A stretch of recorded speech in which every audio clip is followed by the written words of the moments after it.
The Ghana Olympic Committee, Richard Akpokavie, has called for unity among federation members to ensure the development of sports in the country. Speaking in the latest edition of Prime Take, he said that the Ghana Olympic Committee is a big institution, and with the right direction, they'll be able to secure the needed funding to develop sports in the country.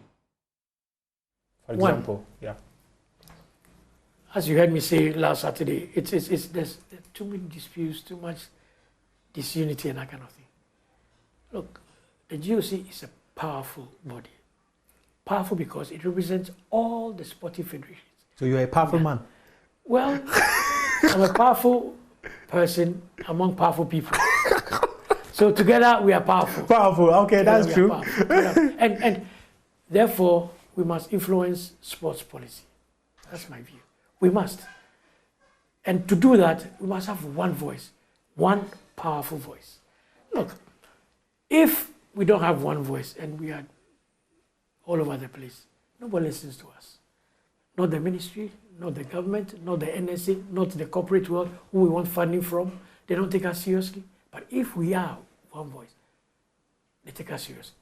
Because it is important that we sell that sports is not for, excuse me to say, ragamuffins. It's a serious business for people. And it affects so many young people. Hundreds of thousands of young people in this country play sports, do sports. They depend upon the federations. Anybody who wants to go to the Olympic Games, the Commonwealth Games, needs to be part of a federation to go there. They have ambitions. How do we harness all these? We can only do that if we are united and we have a plan to get to where we want to get to. So those are the things I want to do. One, united. Two, we have to have a plan. In the coming days, we'll be going for a retreat. All of us, Federation President, open, frank discussion. What is it? What is the problem? Why? Let's talk. What do we want to do? How do we want to do it? And how do you think GOC should be a part of that vision? GOC is the fulcrum. Yeah. Because once all the federations come together, we agree, the GOC takes that and sells that. I think it's Teddy who said.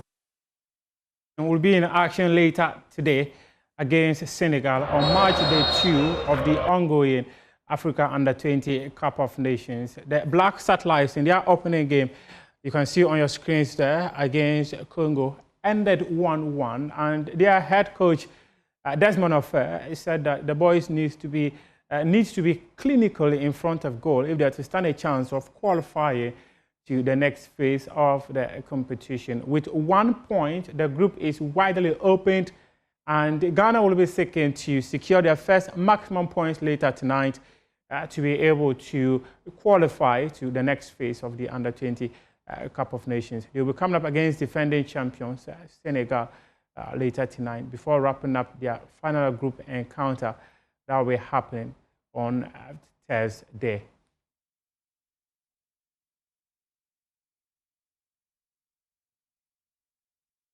And to the Ghana Premier League, where Accra Hearts of Oak and Kumasi Asante Kotoko played out a 0-0 stalemate at the Accra Sports Stadium on March Day 30 of the Ghana Premier League. My colleague Abdul Karim Benin was there and has details in this report.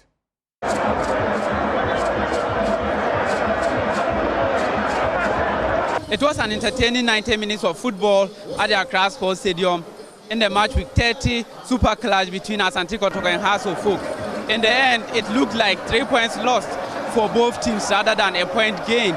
Asante Kotoko ended the game strongly, but they could not find the goal to win the game that would ensure that their title charge is on track. I'm still on my pledge that I'm going to win the league. I'm going to fight and then till the end. You see, when you look at the table, you look at where we are lying. Our chances of winning is very slim. But I say, until it is over, it is not over yet.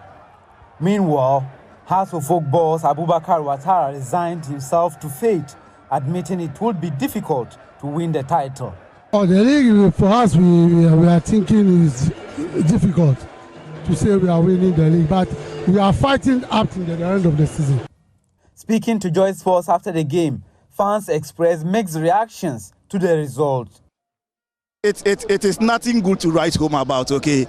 It's at the end of the day, we wasted our monies, we wasted our time just to come and sit down and look at substandard players. I'm a Hearts of Oak fan personally, but this is a below the bar performance from all the two clubs. I think the game was good. Between both sides, Kotoko was better, obviously. But then I did not like the referee's officiating. He was favoring us. And then we had a clear penalty incident. He didn't take. Personally, as a Kotoko fan, I don't think, even if they can, I don't want them to win. Right. Yes, I don't want them to represent Africa with the kind of players they have currently. From the Accra Sports Stadium, Adamu Benin Abdul Karim for Joy Sports. And to the mixed martial art, where 61-year-old Reggie Rockstone participated in an exhibition fight at the Bukom Boxing Arena. Let's take a look at the highlights of that fight. Now, it's still going. Second round. Oh, whoa, nice trip by Reggie. Nice trip by Reggie. He's trying to get in with a choke there. Is he going to get him? He's going in for the anaconda choke there. Can he get him? Oh, he's got it tight. It's tight. It's tight. He tapped him. Reggie tapped him. Reggie tapped him. He tapped him. He tapped him with a choke. A rear naked choke. My goodness. This is Reggie Rockstone showing what he can do. But he is a winner. Now we have the verdicts. Before the verdict, shall we put our hands together for the two fighters? Now, the verdict I have here on the scorecards indicates that the fight ended in the form of submission. That is tap out.